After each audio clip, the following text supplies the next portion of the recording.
चलो तो वर्णमाला हम लोग चालू किए थे, है ना, ये वाले बैच में। और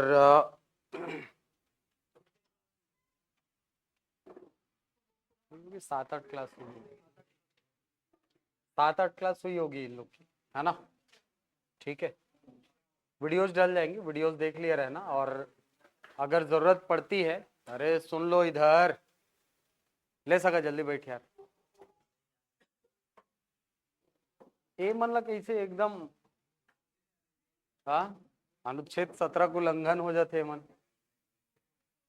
बैठ जल्दी।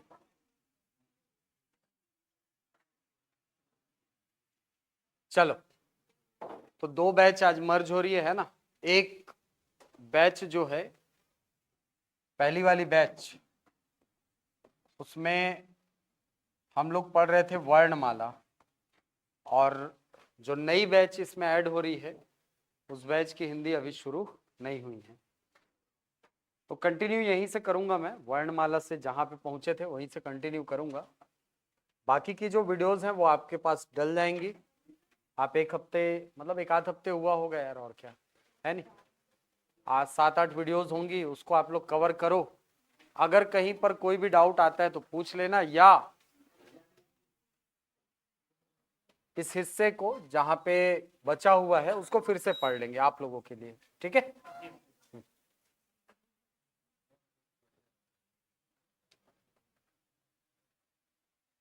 ये लोग कौन से बैच वाले हैं? अच्छा, आप लोगों की नहीं थी क्या इसमें? अच्छा,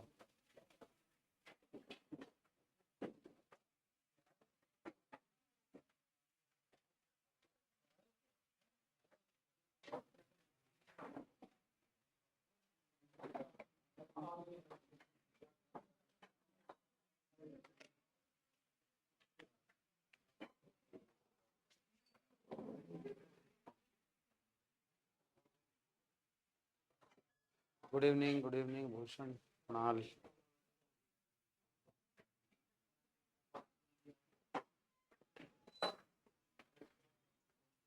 चलो तो संयुक्त व्यंजन से कंटिन्यू करेंगे, वहीं पहुंचे थे ना हम लोग। हाँ, ठीक है। पुरानी जितनी वीडियोस हैं आप लोगों को डल जाएंगी, आज ही डल जाएंगी। उन लोग को बोल देना जा करके मैनेजमेंट में एक बार, ठीक है। मैं भी एक बार बोल दूंगा, ठीक है। हाँ, हाँ तो बोल दो यार। एकदम जीरो से बोलोगे तो भाई 7-8 क्लास पीछे जाना पड़ेगा यार। 7-8 क्लास पीछे, मतलब समझ रहे हो, 8 घंटे की क्लास। हाँ हाँ, वर्णमाला एकदम शुरू से चालू कर रहे हैं हम लोग, ये समझ लो, ठीक है।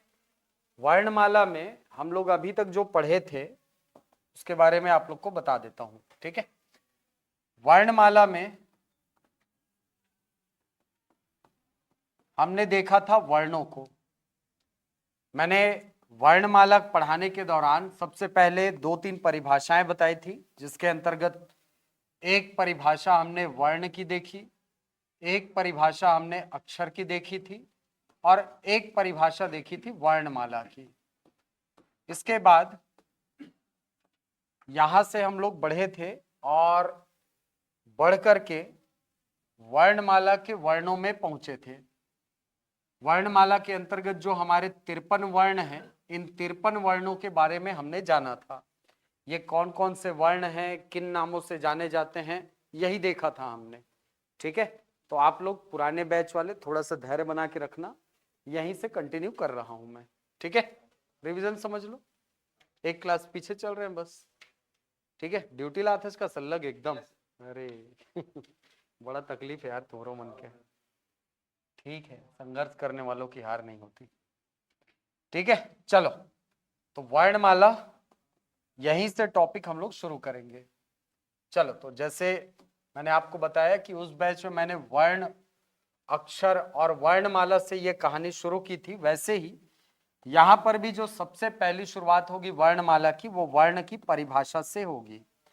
3 परिभाषाएं इसके अंतर्गत हम देखेंगे, वर्ण, अक्षर और वर्णमाला की।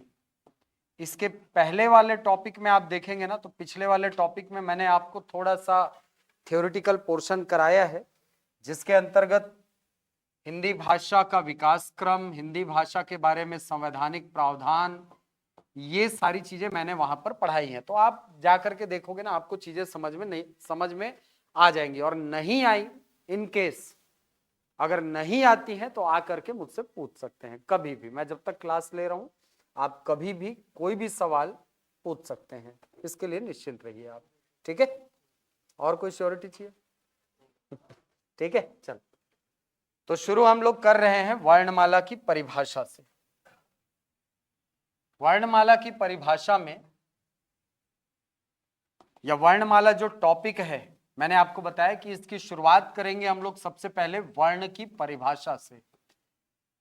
वर्ण की परिभाषा क्या कहती है? वर्ण की परिभाषा कहती है कि ध्वनियों के लिखित रूप को वर्ण कहा जाता है। आप लोग चाहे तो साथ में नोट्स बनाने के पर्पस से लिख सकते हैं ना।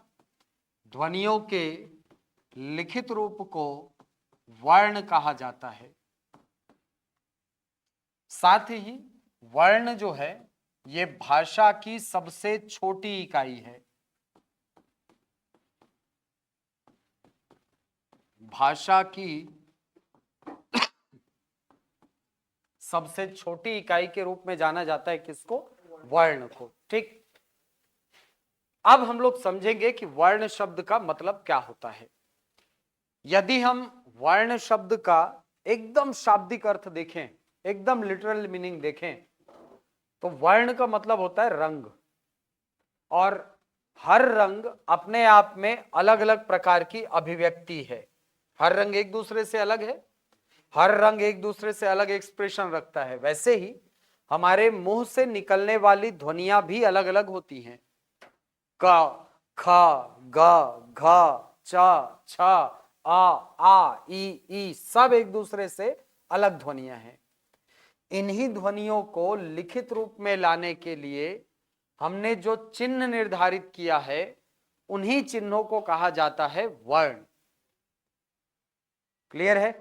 तो वर्ण क्या है? वर्ण ध्वनियों का लिखित रूप है, यानी जो ध्वनियां हमारे मुंह से निकलती हैं, उन ध्वनियों को लिखित रूप में लाने के लिए हम जो चिन्ह प्रदान करते हैं उनको, वो चिन्ह क्या कहलाते हैं? वर्ण कहलाते हैं। अब यहीं से एक परिभाषा दूसरी निकल करके आती है जिसको कहा जाता है अक्षर। अक्षर क्या है सर? अक्षर की परिभाषा कहती है कि ये लघुत्तम वाक ध्वनियां हैं। लघुत्तम वाक ध्वनि जिसका खंडन संभव ना हो, या जिसे और छोटे खंडों में ना तोड़ा जा सके, जिसे और छोटे खंडों में ना तोड़ा जा सके, ये अक्षर कहलाते हैं। वर्ण ध्वनियों का लिखित रूप है, जबकि अक्षर ऐसी ध्वनियां हैं जिनका खंडन संभव नहीं होता, जिसे और छोटे खंडों में तोड़ा नहीं जा सकता। अब यहीं से एकदम पहला जो चैप्टर है, पहला जो यूनिट है, पहला जो क्वेश्चन का फॉर्मेट है, वो निकल करके आता है। पहले क्वेश्चन का फॉर्मेट निकल करके आता है ऐसे। आपको पूछता है कि कमल शब्द में, कमल शब्द में 6 वर्ण और 3 अक्षर हैं। विकल्प बी देता है 6 वर्ण और 6 अक्षर हैं। विकल्प सी देता है 3 वर्ण 6 अक्षर हैं। और विकल्प डी देता है 3 वर्ण और 3 अक्षर हैं। ये 4 विकल्प आपको देता है। ऐसे क्वेश्चन को सॉल्व करने के लिए हमको सबसे पहले तो वर्णों और अक्षरों की संख्या कैसे निकाली जाती है इसका ज्ञान होना चाहिए, है कि नहीं? तो वर्णों की संख्या कैसे निकाली जाए, अक्षरों की संख्या कैसे निकाली जाए, इसके लिए एक प्रोसीजर है जिसको हमको फॉलो करना होता है। क्या तरीका होता है सर? देखिए, सबसे पहले हम निकालेंगे वर्णों की संख्या। वर्णों की संख्या, वर्णों की संख्या निकालो चाहे अक्षरों की संख्या निकालो,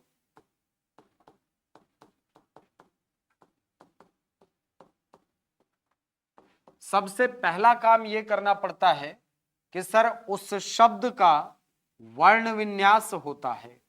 सबसे पहला काम उस शब्द को क्या किया जाएगा, विन्यस्त किया जाएगा, छोटे छोटे खंडों में तोड़ा जाएगा।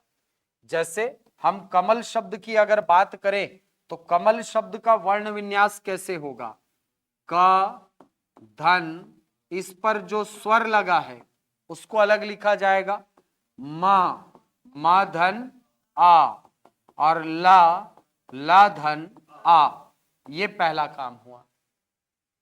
तो सबसे पहला काम क्या होगा, वर्णों की संख्या निकालते समय वर्ण विन्यास करना। वर्ण विन्यास करने के बाद दूसरे चरण में प्रत्येक इकाई की गणना होगी। क्या होगी, प्रत्येक इकाई की गणना।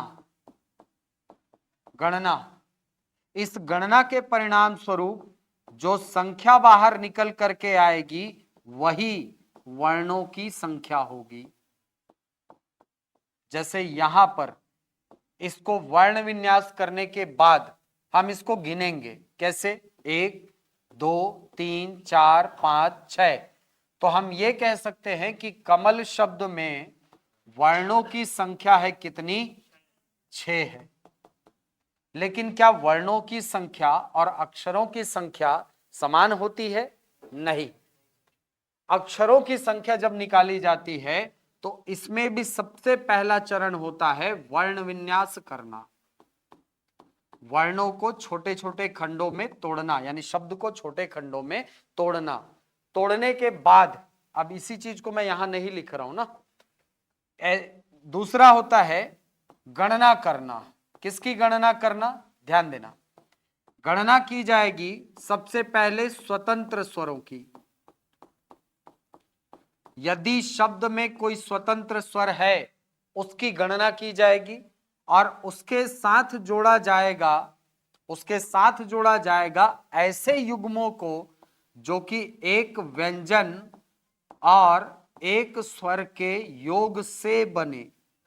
हाँ,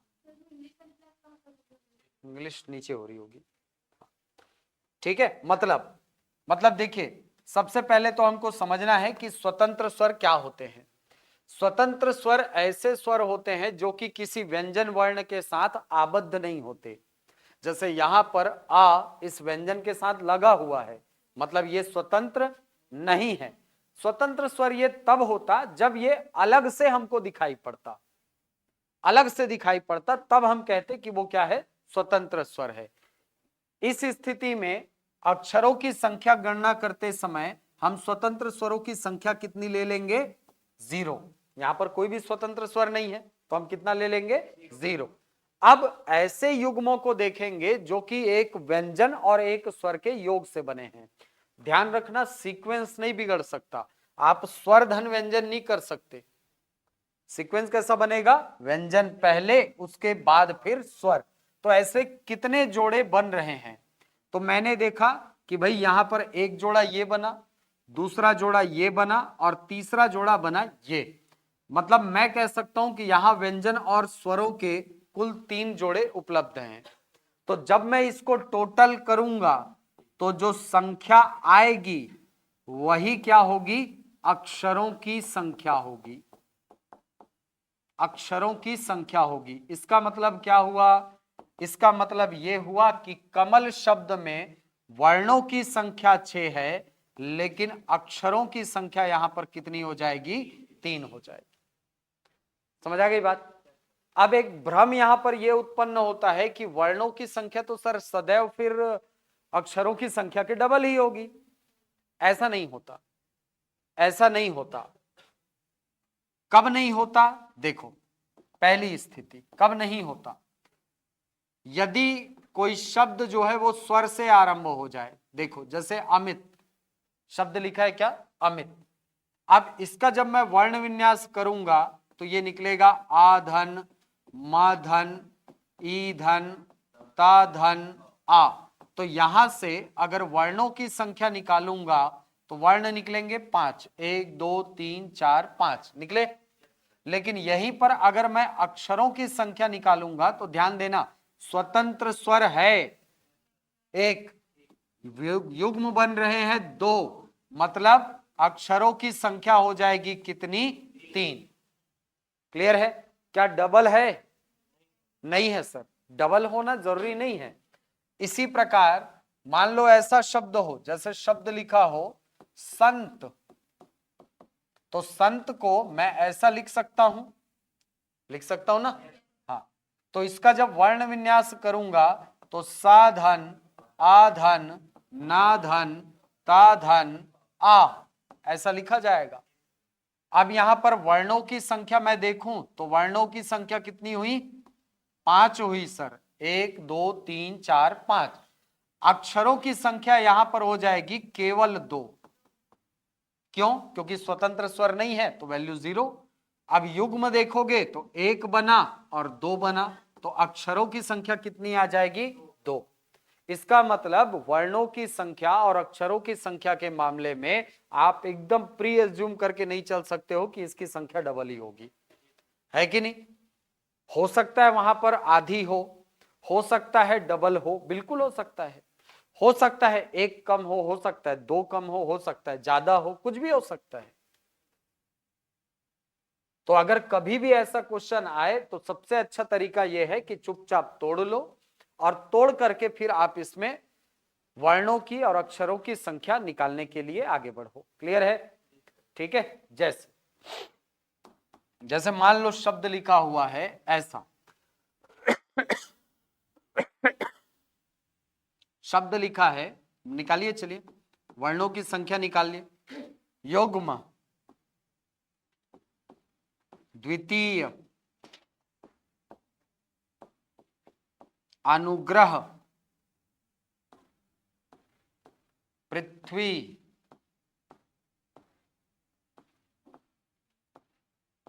अपकर्म, अपकर्म,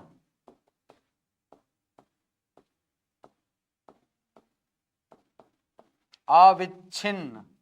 निकालिए इसमें वर्णों की संख्या और अक्षरों की संख्या निकालिए। कॉपी पेन सर, पेज ले लीजिए, कोई पेज दे दो भाई, कोई पेज दे दो, ब्लैंक पेज दे दो। ये ऐसी चीजें हैं ना जो बिना प्रैक्टिस के नहीं बनेंगी, है ना? ठीक ठीक।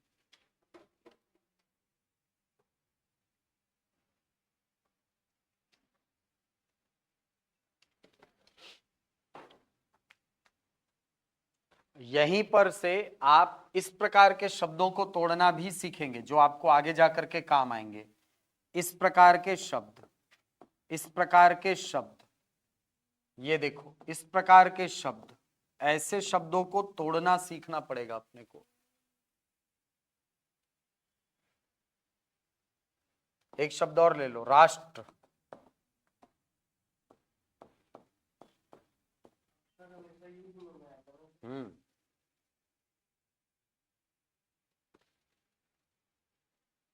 अगर आधा वर्ण हुआ तो वो वर्णों में काउंट होगा, ध्यान देना। आधा वर्ण हुआ तो वर्णों में काउंट होगा, लेकिन अक्षरों में उसकी गणना नहीं होगी। अक्षरों के गिनने के दौरान उसको छोड़ दिया जाएगा। हो रहा है ना? जैसे संत में देखो आधे ना को छोड़ दिए ना, अक्षरों की गणना करते समय कहां लिए उसको? लिए क्या? नहीं लिए, छोड़ दिए।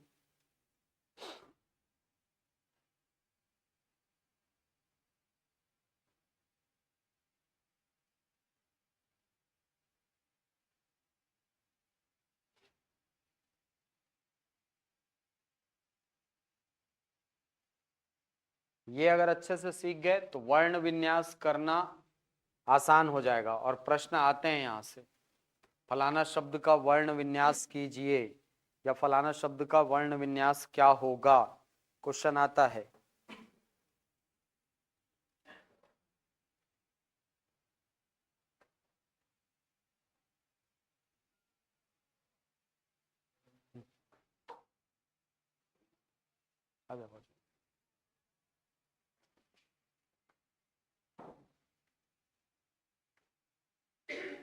प्रमोशन हो गया यार।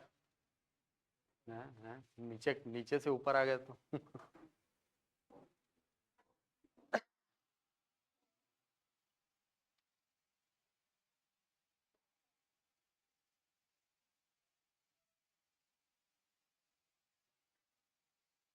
हलंत का ध्यान रखिए, हलंत नहीं लगाएंगे गलत हो जाएगा। व्यंजनों में हलंत लगता है, स्वरों में हलंत नहीं लगता। अभी कहाँ पढ़े, स्वर व्यंजन आगे आएगा, अभी आगे आएगा ना भाई, अभी तो हाँ नहीं, पहले तो ध्वनियों को जानो, ध्वनियों को जानने के बाद फिर आगे बढ़ के स्वर व्यंजन पढ़ा जाता है ना।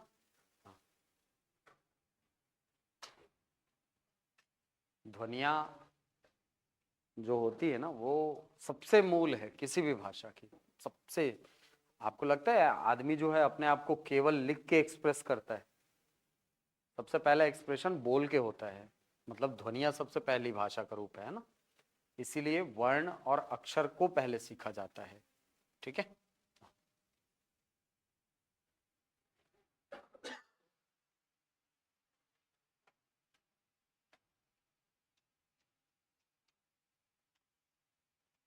चलो बनाते हैं, ध्यान देना। ठीक है, ठीक है, हो सकता है कुछ शब्द आपको तोड़ने में कठिन लग रहे हो, और ये भी हो सकता है कि शायद पहली बार तोड़ रहे हो, तो इस कारण से तोड़ने में चूक हो रही हो, है ना। देखो, सबसे पहला शब्द क्या था यार, युग्म। ध्यान देना, युग्म शब्द को जब तोड़ा जाएगा, हाँ, तो इसमें एक एक वर्ड, एक एक अक्षर को पकड़िए, देखो कैसे तोड़ते हैं। सबसे पहले किसको तोड़ा जाएगा, यू, या में ऊ की मात्रा, हाँ, तो इसको बस ऐसे ही समझो, या में ऊ की मात्रा यू। कौन बचा, आधा ग। आधा ग बोलने का मतलब होता है ऐसा ग जिसके साथ स्वर ना लगा हो। तो इसके साथ स्वर नहीं लगा है, तो मैं इसके साथ वर्ण विन्यास करते समय भी स्वर नहीं लगाऊंगा। अब आया मां, तो मां के साथ कौन सा स्वर लगा है, आ। अब आप बोलोगे सर कहां है, सर दिखाई नहीं पड़ रहा है। हाँ, वो नहीं दिखता। आ जब अपनी मात्रा लगाता है तो किसी भी रूप में वो दिखाई नहीं पड़ता।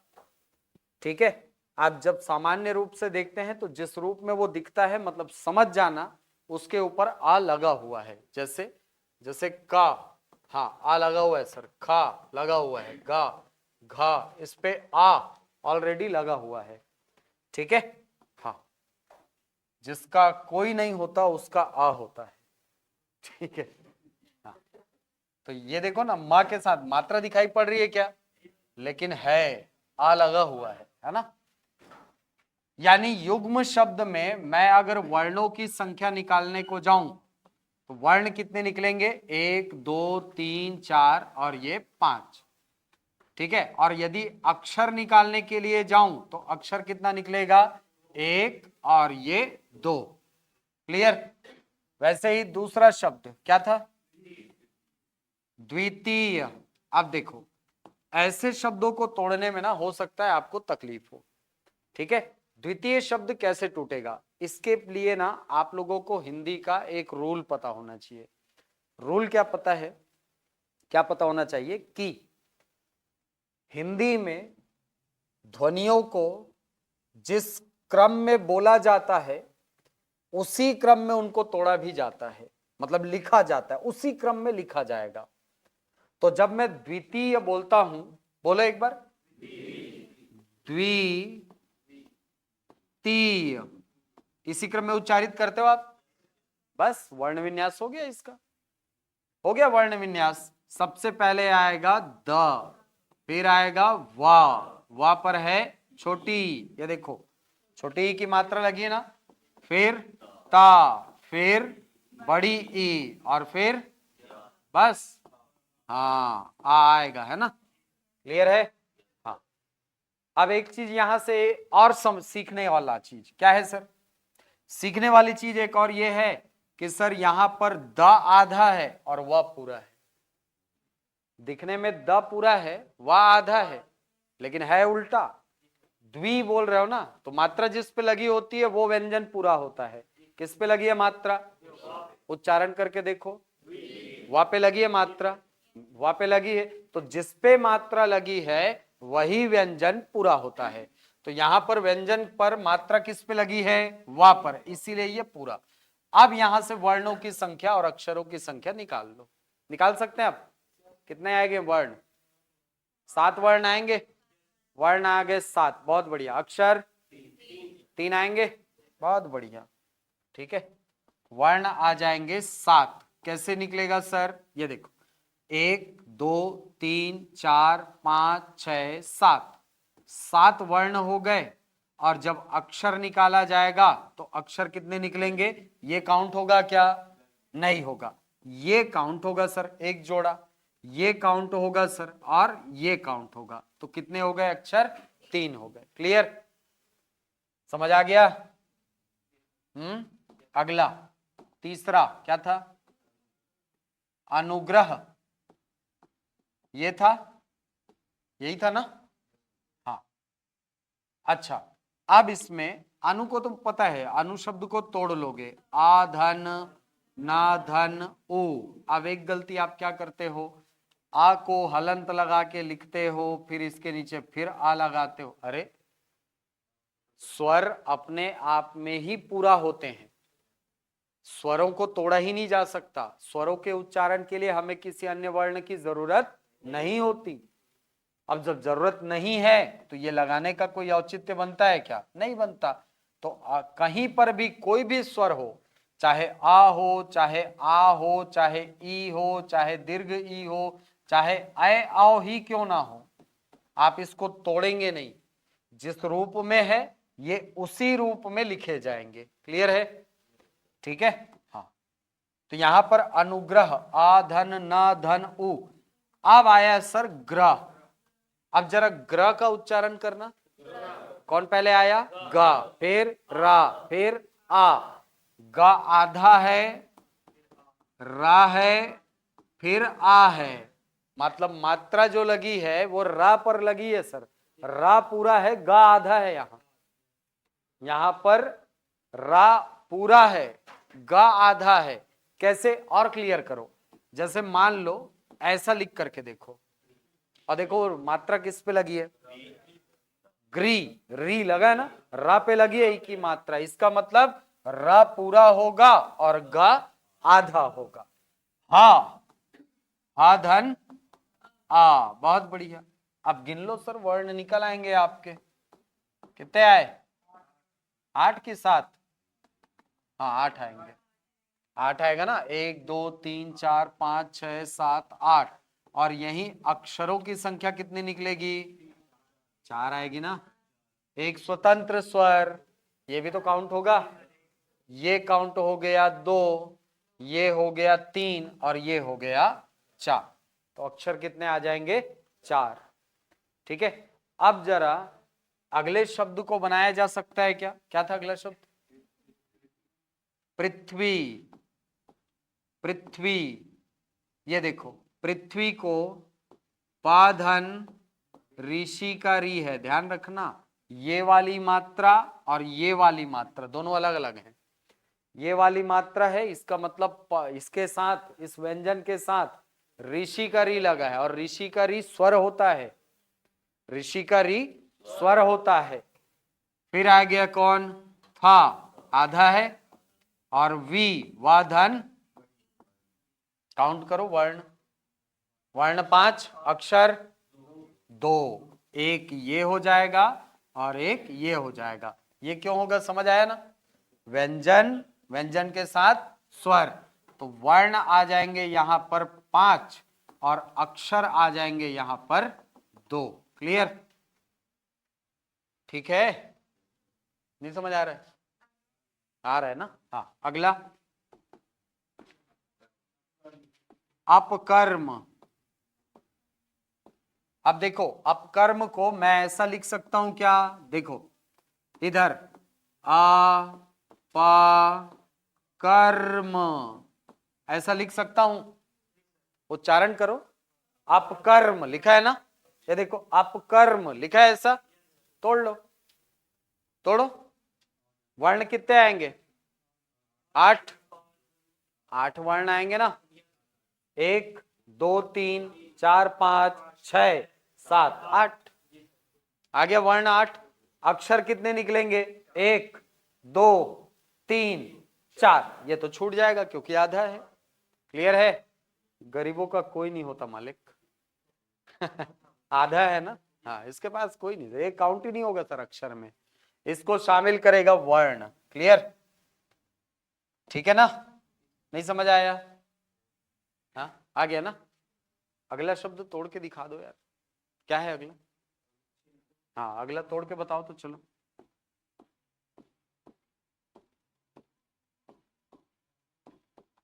अविच्छिन्न, तोड़ के दिखाइए। आधन, आधन, वाधन, ईधन, चाधन, छाधन, ई। हाँ, अब यहां पे खेल देखो, बहुत सारे लोग इसमें क्या गलती करते हैं, इसको इधर इधर बोर्ड पे, हाँ गलती क्या करते हैं सर, ये ई की मात्रा लगी है तो इसको क्या करते हैं बहुत सारे लोग, ये आधन वाधन ई लिखे, उसके बाद ये छोटी ई दिख रही है तो फिर इसको लिख देंगे। अरे ऐसा थोड़ी होता है यार, मैं बोल रहा हूं ना, जिस क्रम में वर्णों का उच्चारण होगा उसी क्रम में वर्णों को लिखा जाएगा। हिंदी ध्वनियात्मक भाषा है, ध्वनि मूलक भाषा है, ध्वनि प्रधान भाषा है, जैसी ध्वनि होगी लिखने का क्रम भी वैसा होगा। क्लियर है? तो यहां से ऐसा लिखना गलत है, गलत है ना? हाँ, कैसे लिखे जाएगा सर इसको? देखो, मैं इसको तोड़ूंगा। आधन वी, आ वी, चा, फिर छिन्न, ऐसा है ना? ऐसा हो रहा है ना? ऐसा ही हो रहा है उच्चारण। तोड़ लो, अब क्या दिक्कत है? आधन वाधन ईधन चाधन छाधन ईधन नाधन नाधन आ, ऐसा लिखा जाएगा इसको। ठीक है? कैसा बनेगा? आ धन वा धन ई धन चा धन छा धन छोटी धन ना धन ना धन आ। बहुत बढ़िया, गिन लो। 9 आ गए। अक्षर कितने? 4 आएंगे। 1 2 3 4, 2 ठो आधा वर्ण छूटेगा, देख लो। ठीक है? अब 2 रहे चाहे 200 रहे सर, हमको क्या करना है? आधा है मतलब वो तो अक्षर में काउंट नहीं होने वाला, वर्णों में काउंट करेंगे उसको। क्लियर? हाँ भाई, अब कर्म में गिनो ना। अक्षर इसमें कितना आएगा? 1 2 3 4, अक्षर 4 आएगा ना यार, 4 अक्षर आएगा, 1 2 3 और ये 4। हाँ बिल्कुल लेंगे। अक्षर में क्या बताया हूं मैं? स्वतंत्र स्वर प्लस जोड़ा, स्वतंत्र स्वर अलग से काउंट होगा। ये देखो, जैसे अमित में बताया था ना मैंने, ये देखो, ये एक काउंट होगा अलग से, फिर युग्म देखेंगे, ये युग्म, तब निकल करके आएगा अक्षरों की संख्या। ठीक है? आगे समझ में? ओके, चलो। किसको? ये अच्छा, इसको नहीं लिखे हो आप? लिख लो, लिख लो, काम आएगा ये।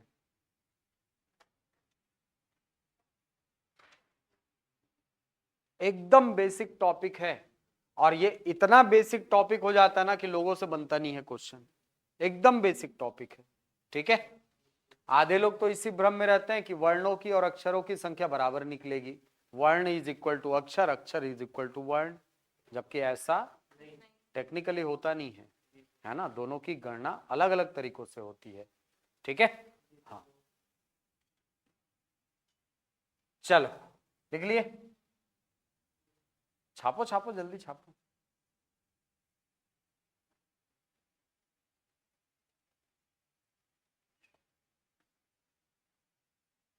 ग्राउंड जा रहे हो कि नहीं यार? जा रहे हो ग्राउंड? ग्राउंड जाना भाई, है ना? जाए करो ग्राउंड। अचानक से भूत प्रेत टाइप उसी दिन पहुंचेंगे वाला मत रखे रहना, है ना? हीरो टाइप एंट्री मारेंगे सर, आखिरी में एक के दिन में पूरा इवेंट खत्म एक ही बार में, एक इवेंट के बाद उठने लायक नहीं रहेगा आदमी।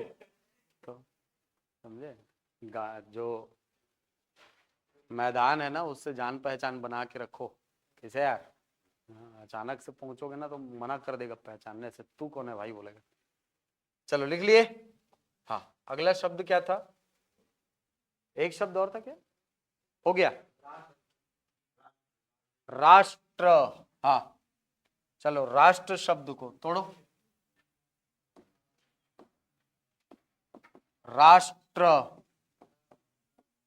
हाँ बनाओ बनाओ बनाओ, राष्ट्र, रा श ट्र, ऐसे ही लिखेंगे, ऐसे ही लिखेंगे ना, तोड़ो, र धन आ धन श धन ट धन र धन आ, हो गया राष्ट्र। वर्ण कितने, 6, अक्षर कितने, 2।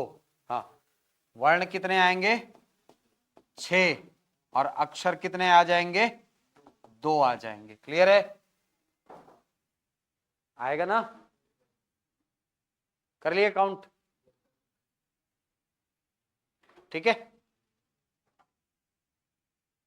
अब ये प्रैक्टिस की चीज है, इतना तो समझ में आ गया होगा सर, है कि नहीं। बिना प्रैक्टिस के ये क्वेश्चन बनने वाले नहीं है। हाँ, सरल दे दिया तो बहुत अच्छी बात है, सरल दे दिया तो बहुत अच्छी बात है। शब्द दे दिया आपको, जैसे हमारे राज्य में जिलों के नाम देखो, नारायणपुर, आधे लोग देख के डर जाएंगे लेकिन बहुत आसान है, 6 और 12 आएगा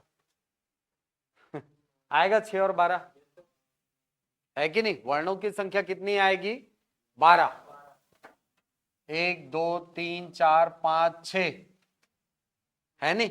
तो वर्ण कितने आ जाएंगे, सब में स्वर लगा है, मतलब स्वाभाविक सी बात है, सबका स्वर एक एक काउंट होता जाएगा। और अक्षर कितने आएंगे, जोड़े बनेंगे सर, कितने जोड़े बनेंगे, खत्म। देख के बताने वाला होना चाहिए आंसर। बीजापुर 4 और 8 आएगा सर, आएगा ना, बीजापुर 4 और 8 आएगा। वैसे ही बलरामपुर 6 और 12 वहां भी आएगा सर, 6 और 12 वहां भी आएगा, आएगा कि नहीं, आएगा ना। लेकिन दुर्ग में नहीं आएगा, दुर्ग में 5 और 2 आएगा, आएगा 5 और 2, 5 और 2 आएगा ना। दो आधा र ग, आधा र वर्ण में काउंट होगा लेकिन अक्षरों में गणना नहीं होगी सर, है कि नहीं। कोरिया 3 और 6 आएगा सर, है कि नहीं। हाँ, और मनेन्द्रगढ़ में कितना आएगा, गिनना तो जरा, लिखो मनेन्द्रगढ़ में, लिखो मनेन्द्रगढ़, मनेन्द्रगढ़, महेंद्रगढ़ नहीं है ना, मनेन्द्रगढ़ है।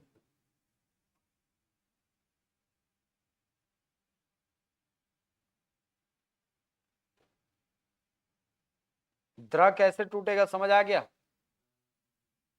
द र अ, द्र, र पूरा है, द आधा है।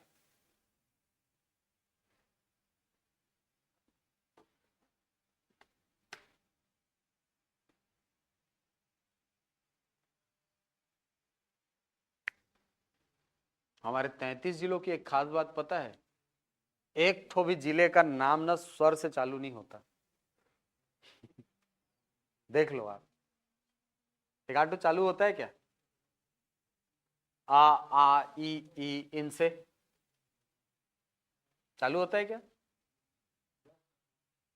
10 और 5 आया, आया 10 और 5,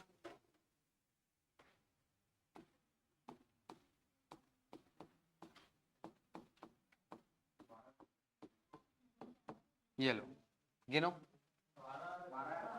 12 आएगा। ये देखो वर्ण, देखो वर्ण कैसे निकलेगा, मैं ऐसे तुरंत पूरा तोड़ लिया, अरे इधर पूरा तोड़ लिए। अब वर्णों की संख्या कैसे निकलेगी, मां पूरा है, मतलब 1 2 3 4 5 6 7 8 9 10 11 12, 12 वर्ण हो गए। अक्षर कितने निकलेंगे, तो ये देखो 1 2, ये दोनों छूट जाएंगे, 3 4 5, वर्ण कितने 12, अक्षर कितने 5, क्या छूटा था, हाँ ई तो है ही नहीं इसमें, एक ही मात्र छोड़िए, तो ए को छोड़ोगे तो भी एक कम होता ना। हाँ तोड़े नहीं थे सर। चलो समझ आ गया ये, ठीक है। तो मनेन्द्रगढ़, कोई से भी शब्द को आप लो, उस शब्द को अगर आप तोड़ने की कोशिश करोगे तो वर्ण और अक्षर निकलेंगे ही। कोई सा भी शब्द ले लो, क्योंकि शब्द किससे मिलकर बना है? वर्णों से। तो तोड़ने पर क्या मिलेगा? वर्ण ही तो मिलेगा सर। क्लियर है? तो वर्णों को निकाला कैसे जाता है, उसी की प्रक्रिया को बोला जाता है वर्ण विन्यास करना। तो ये है वर्ण विन्यास। अब यहीं से ना कई बार क्वेश्चन सीधे सीधे देता है। सीधे सीधे कहने का मतलब आपको इस प्रकार का वर्ण दे देगा, जैसे शब्द दे देगा आपको चक्की, शब्द का सही वर्ण विन्यास क्या होगा, और विकल्प में देगा च धन आ धन का धन का धन ई, ऐसा। विकल्प दी बी देगा च धन आ धन का धन ई, सी देगा आपको च धन आ का धन ई, और विकल्प डी देगा च धन आ का धन ई, ऐसा। ठीक है, अब पहचान लोगे क्या होगा आंसर? चौथा ना, चौथा होगा आंसर। ठीक, हमेशा ध्यान रखना व्यंजनों पर हलंत लगा होना चाहिए। ठीक है, वही मैं बोल रहा हूं, हलंत नहीं लगाओगे तो गलतियां होंगी, हलंत लगाना कंपलसरी है। क्लियर? चल हाँ भाई, तेरा कैसे आ जाएगा यार? ए को नहीं तोड़ना है, ए तो ए ही रहेगा। मैं क्या बोला हूं, कोई सा भी स्वर हो, चाहे आ हो, चाहे ई हो, चाहे ऊ हो, चाहे ए हो, ऐ हो, अगर आप वर्ण विन्यास कर रहे हो तो वर्ण विन्यास करते समय ये सब एक ही काउंट होगा, इसको और नहीं तोड़ना है। ठीक है, आप उसको तोड़ दिए होंगे आधा नी में, आधा नी में तोड़ दिए, अब गलत हो गया। ठीक है, कोई भी स्वर हो, कितना भी बड़ा स्वर हो, वर्ण विन्यास करते समय उसको तोड़ना नहीं है। जैसे मान लो अगर आगम शब्द आ गया तो आ को आ धन आ मत लिखना, सीधे लिखना आ धन ग धन आ धन म धन आ। समझ आई कहानी? ठीक है, इसको तोड़ना नहीं है। ठीक है, या शब्द दे दिया आपको आवाजाही, ये लो, तो तोड़ते तोड़ते आदमी मर जाएगा। हाँ, आ धन आ, वा धन आ धन आ, जा धन आ धन आ, धा धन ई धन ई, ऐसा थोड़ी करते रहोगे यार, है नहीं? हाँ, सीधा लिखो भैया, इसमें 7 वर्ण हैं और अक्षर हैं 4, खत्म। ठीक है, आ एक काउंट हो जाएगा, वा को तोड़ोगे तो वा धन आ है, जा को तोड़ोगे जा धन आ है, हा को तोड़ोगे हा धन ई है। गिनो 1 2 3 4 5 6 7, 7 वर्ण हो गए। अक्षर में एक ये अकेले काउंट होगा, वा धन आ 2, वा धन आ 2, जा और आ 3, हा और ई 4, 4 आपके अक्षर हो गए। ठीक है, कोई भी बड़ा स्वर हो, वही तो थोड़ी देर पहले मैं आपको समझाया, कितना भी बड़ा स्वर हो लेकिन वर्ण विन्यास करते समय उसको तोड़ना नहीं है। क्लियर है बात? ठीक है, चलो ये हो गई ये हो गया आपका वर्ण विन्यास वाला हिस्सा। अब आप काउंट कर सकते हो वर्णों और अक्षरों की संख्या। प्रैक्टिस करना पड़ेगा, बिना प्रैक्टिस के बनने वाला नहीं है सर, प्रैक्टिस लगेगी। यहाँ पे थोड़ी प्रैक्टिस करो खुद से। कैसे होगी सर? क्या इसके लिए कोई किताब लेना है? अरे रैंडमली रास्ते में लिखा हुआ है मिष्ठान भंडार तोड़ो, हाँ लिखा हुआ है ना, लिखा हुआ है टायर वर्क्स तोड़ो, जूस भंडार तोड़ो, उसको क्या दिक्कत है? दुकान को नहीं भाई। सर बोले हैं, बलवा मचा दिया रायपुर में कल। शब्दों को तोड़ो। ठीक है, शब्दों को तोड़ेंगे, वही आपकी प्रैक्टिस है। ठीक है, इसके लिए अलग से कोई एकदम विशेष प्रकार के किसी प्रैक्टिस की जरूरत नहीं है। सामान्य शब्दों को तोड़ते रहोगे, धीरे धीरे धीरे धीरे सारे शब्द टूट जाएंगे। क्लियर? बढ़े आगे। चलो, तो आपने कहा कि वर्ण और अक्षर दोनों की परिभाषाएं हमने लिख ली हैं। वर्ण और अक्षर में हमने अंतर भी देख लिया। ठीक, अब एग्जाम में क्वेश्चन आता है कि भाषा की सबसे छोटी इकाई कौन सी है? तो ध्यान रखना, भाषा की लघुत्तम इकाई होती है कौन? वर्ण। भाषा की सबसे छोटी इकाई है कौन? वर्ण। ठीक, अब इन दोनों में डिफरेंस एक और समझना। दोनों में डिफरेंस और क्या होता है सर? एक डिफरेंस ये भी होता है कि वर्ण ध्वनियों का लिखित रूप है, यानी वर्ण का जो संबंध होता है वो होता है लिखित भाषा से, जबकि अक्षर लघुत्तम वाक ध्वनि है। वाक यानी बोलना। तो ये जो अक्षर होते हैं इनका संबंध होता है मौखिक भाषा से। मौखिक भाषा से संबंधित होते हैं अक्षर। क्लियर? तो वर्ण लिखित भाषा से संबंधित है, जबकि अक्षरों का संबंध मौखिक भाषा से होता है। यह अंतर है दोनों में। ठीक है?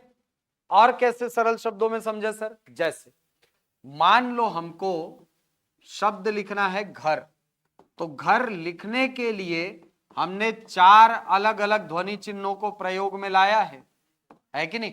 अगर इनमें से कोई भी ध्वनि चिन्ह का यदि मैं प्रयोग ना करूं तो शब्द ऐसा नहीं दिखेगा, है कि नहीं? जैसे मान लो अगर मैं इस आ का प्रयोग ना करूं तो ये दिखना शुरू हो जाएगा, ऐसा हो जाएगा। अगर मैं इस वाले आ का प्रयोग ना करूं तो ये दिखना शुरू हो जाएगा, ऐसा ऐसा।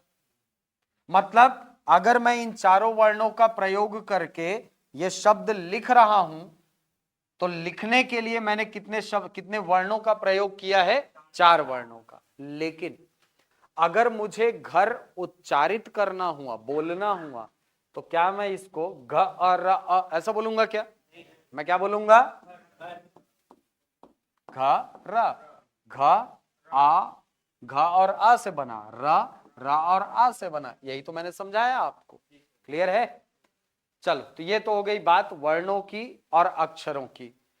इसके बाद एक परिभाषा आती है किसकी? वर्णमाला की। ये वर्णमाला क्या है सर? वर्णमाला की परिभाषा कहती है कि, लिखेंगे इसको, वर्णों के व्यवस्थित या क्रमबद्ध समूह को वर्णों के व्यवस्थित या क्रमबद्ध समूह को वर्णमाला कहते हैं। वर्णों के व्यवस्थित या क्रमबद्ध समूह को वर्णमाला कहते हैं। ठीक है? इसका मतलब वर्णमाला वर्णों का व्यवस्थित या क्रमबद्ध समूह होता है। ये ध्यान रखिएगा। ठीक, अब एक सवाल ये आता है मन में कि सर वर्णों के समूह को भी तो सीधे वर्णमाला कह सकते हैं, ये व्यवस्थित या क्रमबद्ध शब्द हमने प्रयोग किया है, ऐसा क्यों? ऐसा इसलिए क्योंकि हमारी हिंदी की वर्णमाला सच में वर्णों का बहुत व्यवस्थित क्रम है, बहुत व्यवस्थित क्रम है। इतनी सारी व्यवस्थाएं हमको हमारी वर्णमाला में देखने को मिलती है जिससे आप बोल ही नहीं सकते कि ये वर्णों को बस उठाए और गुच्छा टाइप कर रख दिए ना। इतनी व्यवस्थित वर्णमाला है हमारी कि आपको अनेक व्यवस्थाएं एक के बाद एक, एक के बाद एक, एक के बाद एक दिखाई पड़ती हैं। कैसे सर? जैसे पहली व्यवस्था, लिखना नहीं है, इसको समझना है केवल, क्यों व्यवस्थित है हमारी वर्णमाला। जैसे आप जब हमारी वर्णमाला को देखते हैं तो हमारी वर्णमाला की शुरुआत होती है किनसे? स्वरों से होती है कि नहीं? कहां से कहां तक है स्वर? आ से लेकर के आओ तक स्वर हैं। स्वर ऐसे वर्ण हैं जिनके उच्चारण के लिए हमें किसी अन्य वर्ण की जरूरत नहीं पड़ती। ये डिपेंडेंसी है ही नहीं सर, किसी पे डिपेंडेंट नहीं है, ये स्वतंत्र है, अपने आप में स्वतंत्र ध्वनियां हैं स्वर। इसके बाद बीच में 2 वर्ण आएंगे जिनको नाम दिया जाता है अयोग वाह। 2 वर्ण इसके अंतर्गत आएंगे, अम और अह, ये 2 वर्ण। ये ऐसे वर्ण हैं जिनका उच्चारण ना तो पूर्णतः स्वतंत्र होगा स्वरों की भांति और ना ही ये पूर्णतः दूसरों पर निर्भर होंगे व्यंजनों की भांति। मामला एकदम 50-50% में आके अटका हुआ है। तो ये वर्ण ना तो पूर्णतः स्वर हैं और ना ही पूर्णतः स्वतंत्र हैं, पूर्णतः व्यंजन भी नहीं है। तीसरे भाग से प्रारंभ होंगे व्यंजन वर्ण, और व्यंजन वर्ण ऐसे वर्ण हैं जिनका उच्चारण हमको किसी अन्य वर्ण की सहायता से करना होता है। ये अपने आप में स्वतंत्र नहीं होते। आप कोई भी व्यंजन ले लो, आप कोई भी व्यंजन ले लो, उसकी पूरी 12 खड़ी बनेगी, कक्का किक्की कुक्कू बनती है कि नहीं। हर व्यंजन पर हर स्वर की मात्रा लगेगी, मतलब ये वर्ण अपने उच्चारण के लिए दूसरे वर्ण पर निर्भर होते हैं। तो डिपेंडेंसी का क्रम देखो, डिपेंडेंसी का क्रम देखो, पूर्णतः स्वतंत्र, आपको किसी अन्य वर्ण की जरूरत ही नहीं है सर, है क्या? नहीं है सर, पूर्णतः स्वतंत्र। इसके बाद अयोगवाह आएंगे, 50-50 वाला मामला। इसके बाद व्यंजन वर्ण आएंगे, ये दूसरों पर निर्भर करेंगे। तो डिपेंडेंसी का एक क्रम दिखना शुरू होता है, दिख रहा है?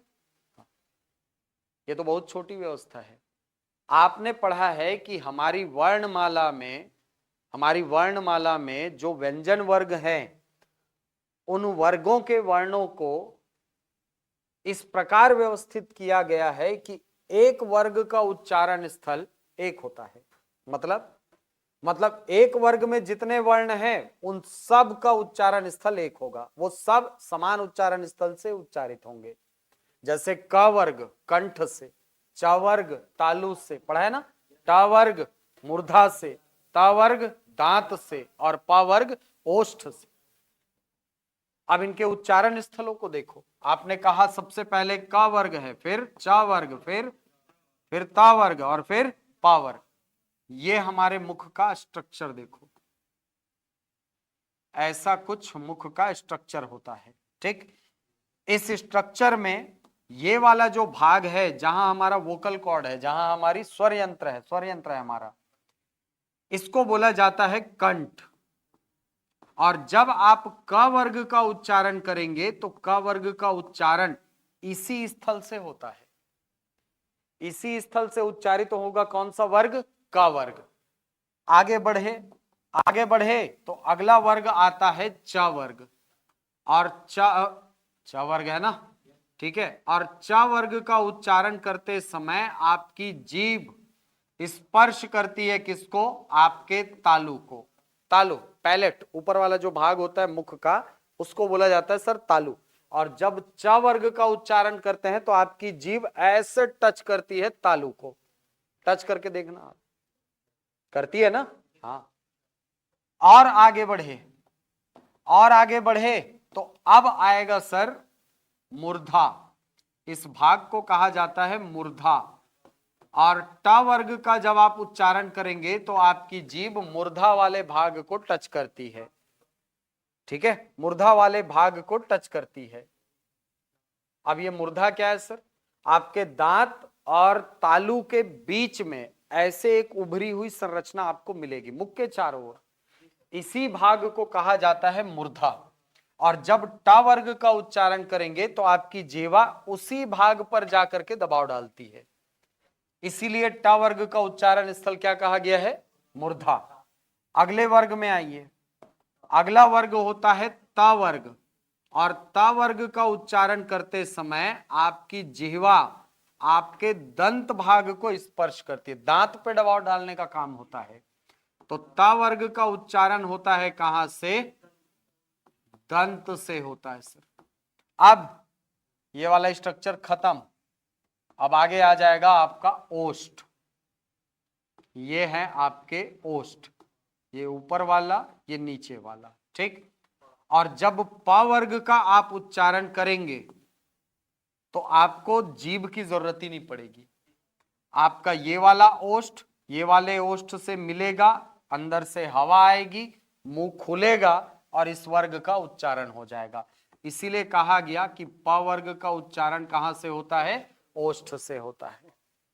तो इन वर्णों का उच्चारण स्थल देखो, क वर्ग बोल रहा हूं, मतलब क ख ग घ अंगा, पांचों कहां से उच्चारित होगा? चा छा जा झा इया तालुस, टा ठा डा ढा ना मूर्धास, ता था दा धा ना दंत और पा फा बा भा मा ओस। एक वर्ग में जितने वर्ण होंगे वो सब एक ही उच्चारण स्थल से उच्चारित होंगे। क्लियर? ठीक है ना? अब यहां से आप भाषा की परिभाषा को भी देख सकते हो। यही भाषा की परिभाषा है।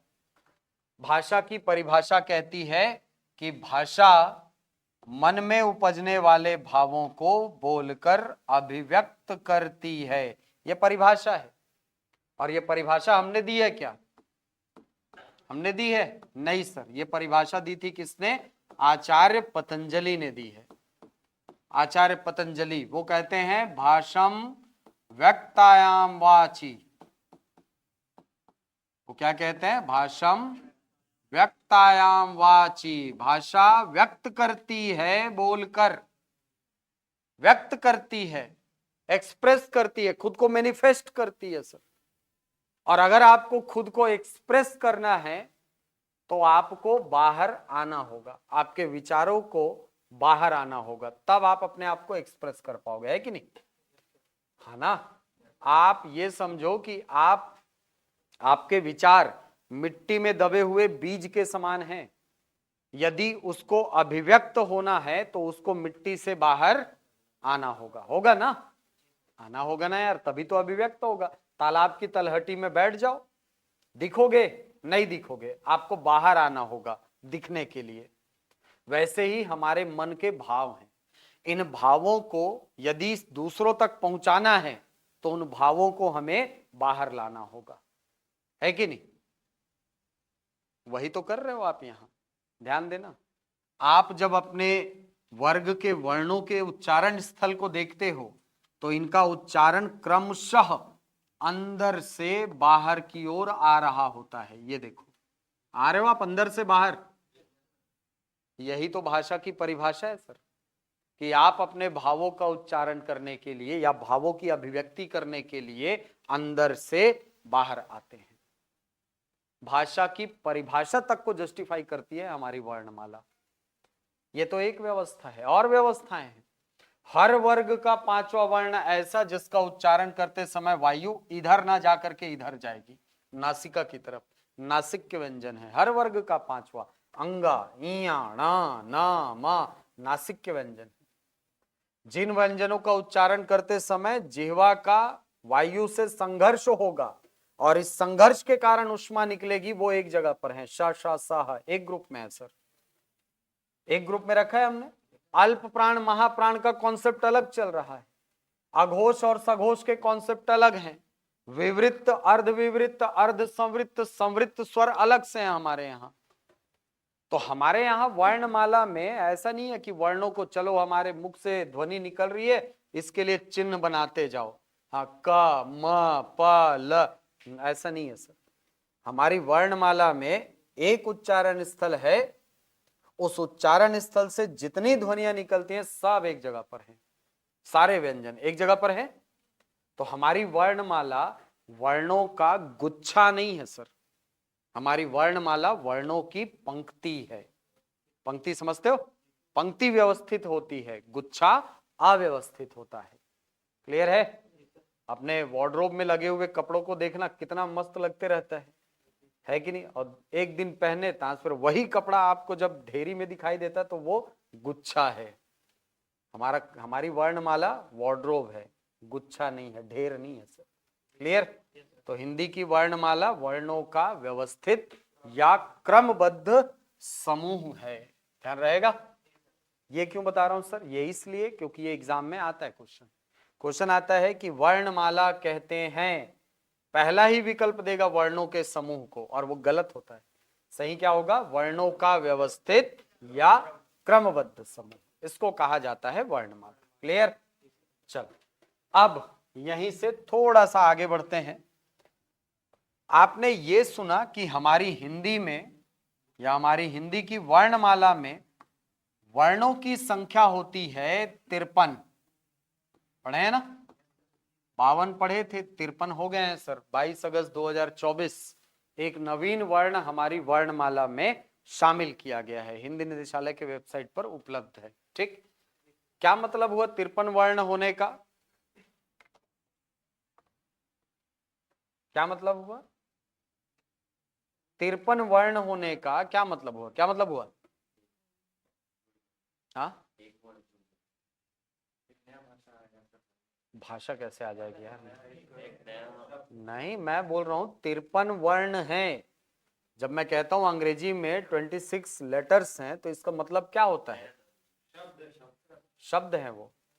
ए का मतलब, बी का मतलब, सी का मतलब, शब्द नहीं होता यार, शब्द का यूनिट है ये तो। नहीं, मैं जब कहता हूं ना 53 वर्ण हैं, तो इसका मतलब क्या होता है? हाँ, 53 अलग अलग प्रकार की ध्वनियां हैं जिनके लिए हमने हिंदी में चिन्ह निर्धारित किया हुआ है। सब ध्वनियां एक दूसरे से अलग, आ से अलग है, का ख से अलग है, पा फा से, सब एक दूसरे से अलग ध्वनियां। ठीक है, और इन्हीं ध्वनियों में जो व्यवस्था हमने बना करके रखी है, वही आपके एग्जाम में क्वेश्चन बनता है। ठीक है, तो सबसे पहले तो वर्णों को जानना है। ये वर्ण क्या हैं, वर्णों में कौन कौन सी परिभाषाएं हमको देखनी है, ये वर्णों का कैसे कैसे विभाजन होता है, कौन स्वर होते हैं, कौन व्यंजन है, कौन अयोगवाह है, सारी चीजें देखेंगे हम लोग।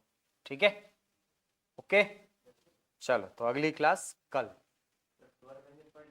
नहीं पढ़े हैं ना अभी, कहाँ पढ़े हैं? अभी पढ़ोगे ना। हाँ, क्या चीज? हाँ, 7 8 9 हो गई होगी। नया चैप्टर ही तो है ये। अभी स्वर बताया कहूं मैं? कुछ नहीं है भाई। बताओ, भाषा बोध से कुछ जुड़ा हुआ है क्या? एकदम अलग टॉपिक है यार, वर्णमाला। ठीक है, अभी हाँ, हो सकता है आप लोग ना, देखो मैं जो पढ़ाता हूँ ना, मेरा तरीका थोड़ा सा अलग रखता हूँ मैं। ठीक है, इसका रीजन बता रहा हूँ, क्योंकि मैं कॉम्पिटिटिव एग्जाम से गुजरा हुआ व्यक्ति हूँ।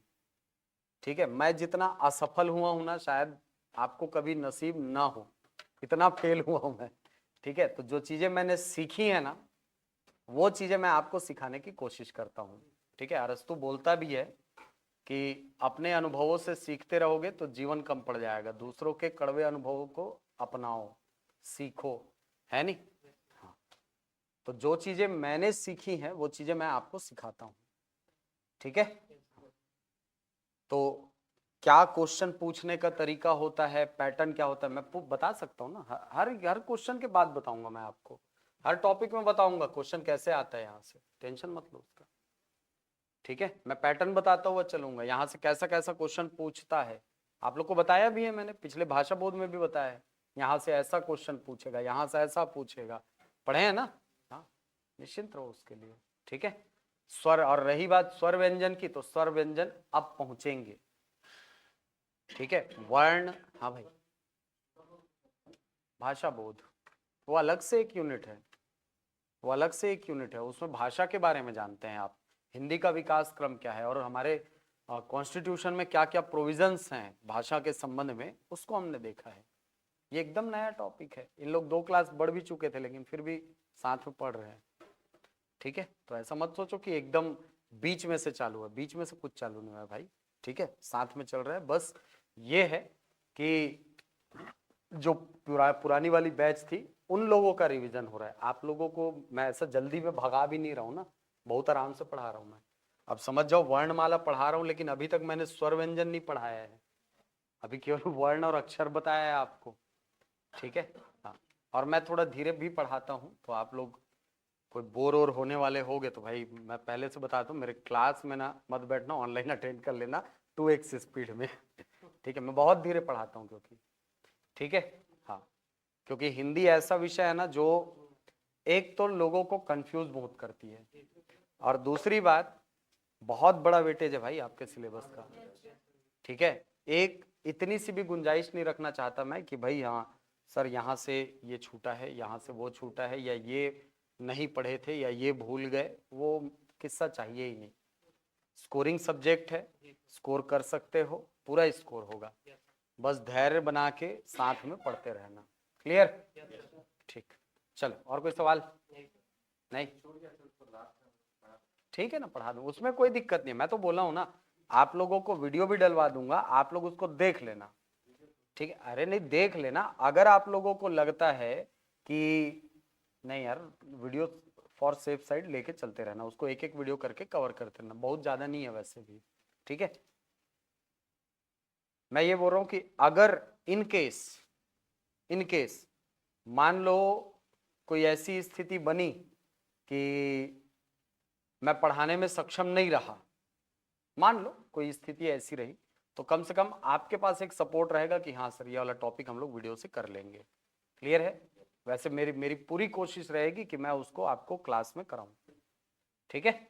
उसके लिए निश्चिंत रहो, जहां तक मेरी कोशिश रहेगी पूरा कंप्लीट कराऊंगा मैं आपको क्लास में। वो टॉपिक को भले एक्स्ट्रा क्लास लेके 3-4 घंटे क्लास में पढ़ाऊंगा, लेकिन पढ़ाऊंगा मैं, ठीक है।